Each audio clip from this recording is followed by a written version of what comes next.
Saül de Tarse, violent, fanatique, sectaire, pharisien, fils de pharisien, devint l'apôtre des païens.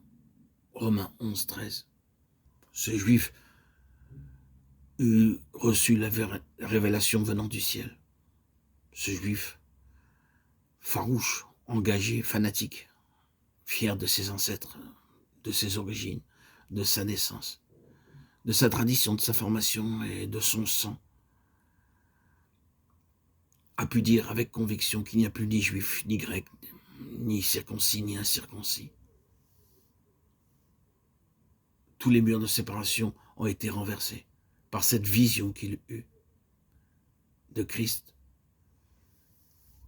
Il n'y a plus ni d'ignorants, ni de chiens.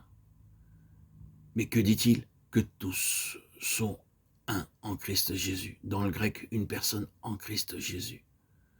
Le genre est masculin. Oh, combien le Nouveau Testament se trouve éclairé par la lumière du concept de cet homme nouveau qui est Saül de Tarse et qu'on appellera Paul, l'apôtre des païens.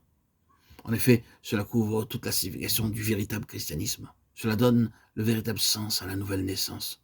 Jean chapitre 3. Cela explique la personne, le caractère et l'œuvre de Christ. C'est ce que l'apôtre Paul a voulu dire quand il a dit « Si quelqu'un est en Christ, il est une nouvelle création ». 2 Corinthiens 5, 17.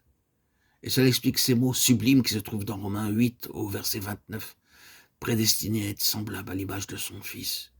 Et dans Éphésiens 1 au verset 5, prédestiné dans son amour à être ses fils d'adoption par Jésus-Christ. Tout ceci et bien d'autres choses encore indiquent ce que sont l'intention spécifique, l'œuvre et la nature de cette dispensation présente. L'œuvre dans la création qui soupire est en vue de la révélation des fils de Dieu. Romains 8, 19, 23. D'une manière étendue et en englobant beaucoup de choses, l'Esprit de Dieu qui planait sur la face des eaux est maintenant à l'œuvre concernant une nouvelle création en Christ, mais avec une différence profonde et significative. Dans l'ancienne création, tout a commencé et s'est poursuivi de l'extérieur vers le centre, l'homme. Dans la nouvelle création, tout commence et se poursuit de l'intérieur et l'homme extérieur, le corps, et la phase finale de la rédemption et de la nouvelle création.